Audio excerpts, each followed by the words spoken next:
I promise you, people are lazy, people are afraid, people are uninformed to make this move. And the number one reason why people lose money in real estate is because they don't have good people to execute on their projects.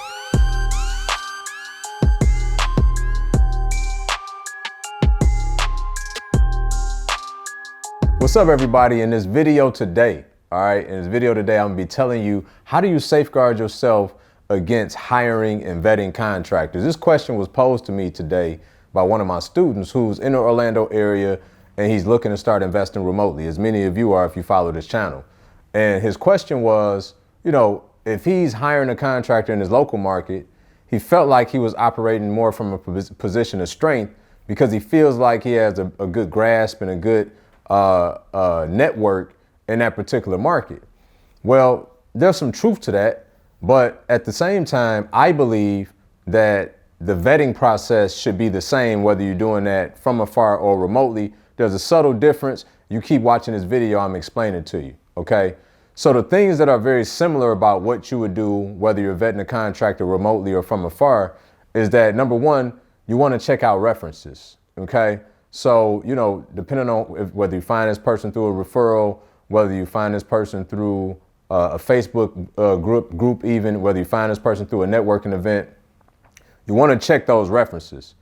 And then when you start to actually go through the process of delineating whether or not this is somebody you should work with, you really need to go out and look at real property in real time that they're working on. Now, some may say, well, what if they're not working on the property?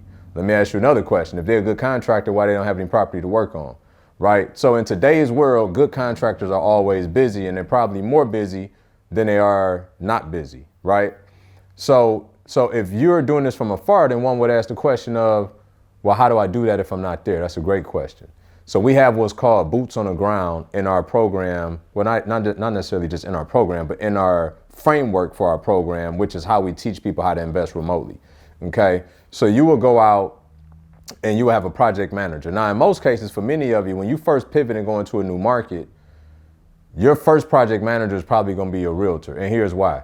Because they have working relationships in that marketplace. But more important than that, they have a vested interest in you being successful initially, right? So they know that in order for you to acquire this property, if you do it right up front, you're pushing them and making them know that in order for me to buy this property, I got to have certain due diligence and systems and infrastructure in place well before I buy this property, which is going to incentivize them to help connect you with all the pertinent people that you need in that marketplace so that you can get what you need on a fulfillment end to make you feel better about the purchase, that's the only time they get paid. So this realtor becomes your de facto project manager. And while they're helping you connect the dots, you're looking for who could potentially be your long-term project manager, okay?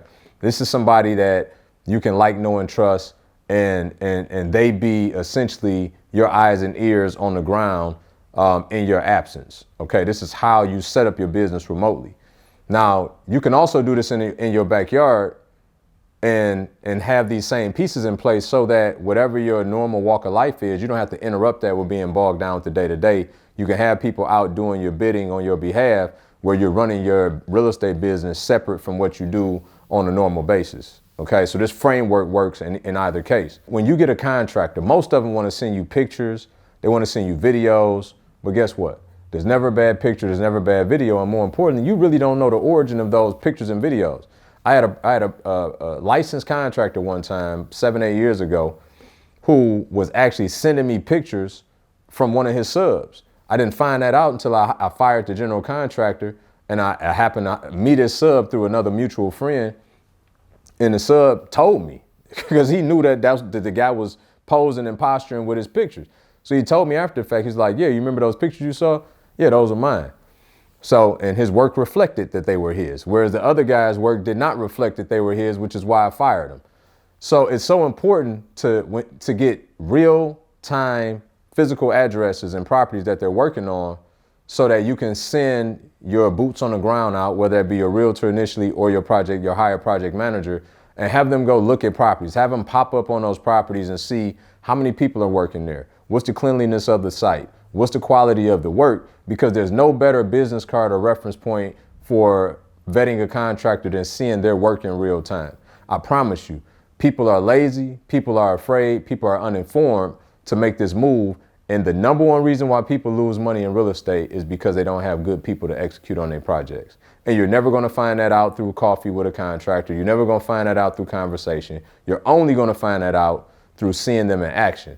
So take the action. Don't be lazy. Now that you know better, it's your job to do better, and go out here and properly vet your contractors so that you can have success on the back end. Because regardless of how good of a job you do finding a good property, no matter how much perceived profit is in this deal, unless or until you go find good contractors that can execute and bring that vision to life, you're never going to make money in this business. If you like this, comment below. Let me know your thoughts. Like it, share it. Hit that notification bell so that you get more of this content coming your way. And share this with a friend. Don't be stingy. I'll see y'all in the next video.